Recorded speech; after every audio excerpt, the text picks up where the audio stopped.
Welcome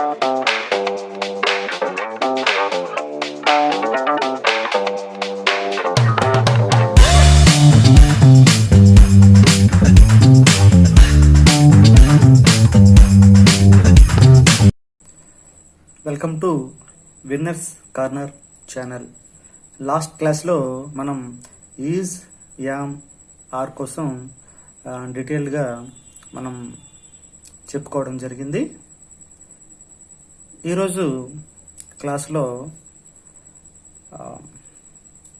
topic ఏంటంటే making questions అనమాట.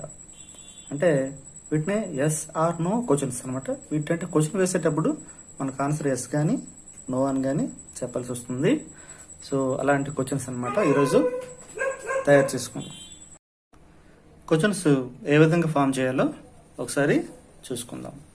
ఇక్కడ ఎగ్జాంపుల్ ఇవ్వబడింది. యు ఆర్ బిజీ నో అని ఉంది. దీన్ని క్వశ్చన్ ఎక్కువ మార్చాలంటే ఇక్కడ ఈ హెల్పింగ్ వెర్బ్ ఏదైతే ఉందో దాన్ని ఏం చేయాలంటే మనం దీన్ని ముందుకు తీసుకొస్తాం. ఏమవుతుందంటే ఇక్కడ యు అవుతుంది అనమాట. Are are you busy now, you ఎస్వై బిజీ నౌ. ఏంటి క్వశ్చన్ అవుతుంది అనమాట. ఆర్ యు బిజీ నౌ అనేది క్వశ్చన్. దానికి ఆన్సర్ మనం ఏం రాస్తామంటే ఆన్సర్ ఏమవుతుంది, దానికి ఏం ఆన్సర్ చెప్పాలి. ఆర్ యు బిజీ నౌ అంటే yes yes I am, yes I am, yes I am busy now అని మనం చెప్పొచ్చు అనమాట. షార్ట్ ఫామ్లో రాయాలంటే ఎస్ ఐఆమ్ అని రాసుకుంటే సరిపోతుంది. లేదా no I am not, no I am not అని రాసుకున్నా సరిపోతుంది. ఈ రెండు షార్ట్ ఫామ్లో ఏ ఫామ్ అయినా మనం ఆన్సర్ కింద వస్తుంది అనమాట. సెకండ్ ఏంటంటే you are tired. You are tired దీన్ని ఎస్ఆర్ నో క్వశ్చన్ కింద మార్చుకుంటే are you tired, are you tired ఇది క్వశ్చన్ అవుతుంది అనమాట. దీనికి మనం ఆన్సర్ ఏమి ఎక్స్పెక్ట్ చేస్తాము. టయర్డ్గా ఉంటే I'm tired, yes I'm tired అని రాస్తాం.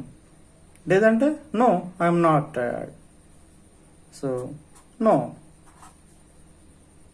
ఐఎమ్ నాట్ అని రాసుకున్నా సరిపోతుంది. లేకపోతే ఐఎమ్ నాట్ టయర్డ్ అని రాసుకున్నా సరిపోతుంది. దీన్నే ఎస్ఆర్ నో క్వశ్చన్స్ అని మనం చెప్పుకోవడం జరుగుతుంది. She is hungry.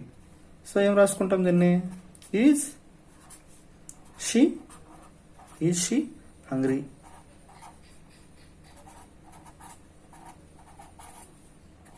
ఇది క్వశ్చన్ అనమాట. ఒక వ్యక్తి ఇంకొక వ్యక్తికి అడుగుతూ ఉన్నారు, ఈజ్ షీ హంగ్రీ, ఆమె ఆకలితో ఉందా. Yes yes she is, yes she is అని సింపుల్గా షార్ట్ ఫామ్ మనము రాసుకోవచ్చు. ఇక్కడ నెక్స్ట్ ఫోర్త్ వన్ చూసుకుందాం. He is Shyam. దీన్ని క్వశ్చన్గా మార్చుకుంటే ఈజ్ హీ శ్యామ్. ఇద్దరు మాట్లాడుకునేటప్పుడు అక్కడ ఒక వ్యక్తిని చూపించి ఈజ్ హీ శ్యామ్, అతను శ్యామ అని క్వశ్చన్ అడిగేటప్పుడు yes yes he's, yes he's అని ఆన్సర్ చెప్తే సరిపోతుంది. లేదా నో హీజ్ నాట్, లేదా నో అని చెప్పి హీ ఈజ్ నాట్ అని రాసుకున్నా సరిపోతుంది. దీన్నే అంటే మనకు ఆన్సర్ ఈ క్వశ్చన్ వేసేటప్పుడు ఆన్సర్ ఎస్ కానీ నో అని కానీ మనం చెప్పాల్సి ఉంటుంది. It is it is hot. So దీనికి క్వశ్చన్ కింద మార్చుకుంటే is it hot, is it hot, అది వేడిగా ఉందా? Yes, yes it is, yes it's అని మన ఆన్సర్ కింద రాసుకోవచ్చు. సో మీకు చక్కగా అర్థమైందని అనుకుంటూ ఉన్నాను. సో ఇక్కడ మరొక కొన్ని ఎగ్జాంపుల్స్ ఉన్నాయి, మరొక 5 చేద్దాం. షీ ఈజ్ అట్ హోమ్, దీన్ని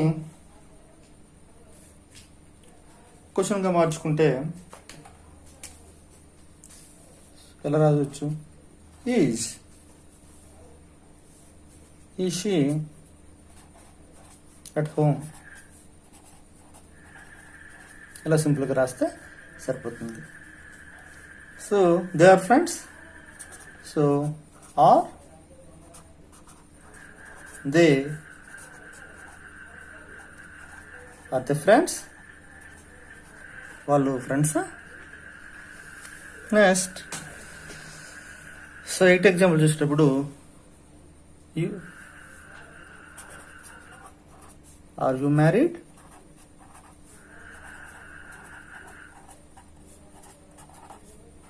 సో ఇది క్వశ్చన్ అయిపోతుంది అనమాట. ఇక్కడ యామ్ ముందు తీసుకొస్తే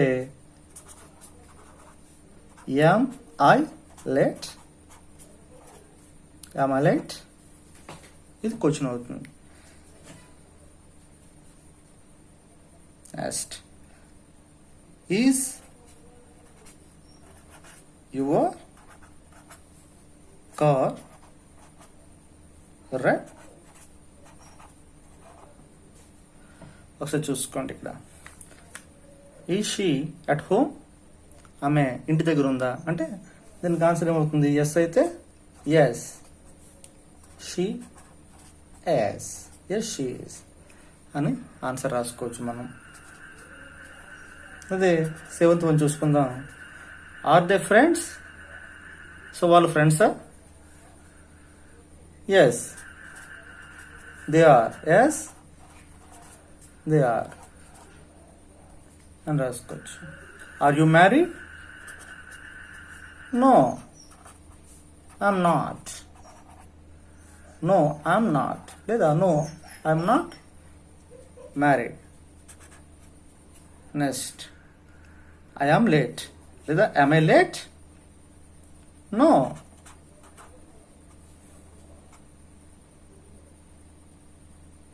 No. You are not. అని పెట్టి you are in time. You are in time అనే ఆన్సర్ కింద మనకి వస్తుందన్నమాట.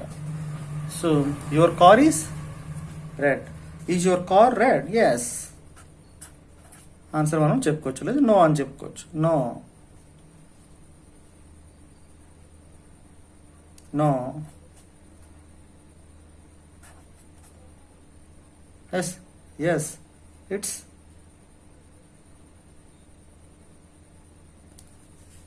అని రాసుకోవచ్చు. నో ఇట్స్ రెడ్ అంటారు అంటే కూడా మనం రాసుకోవచ్చు.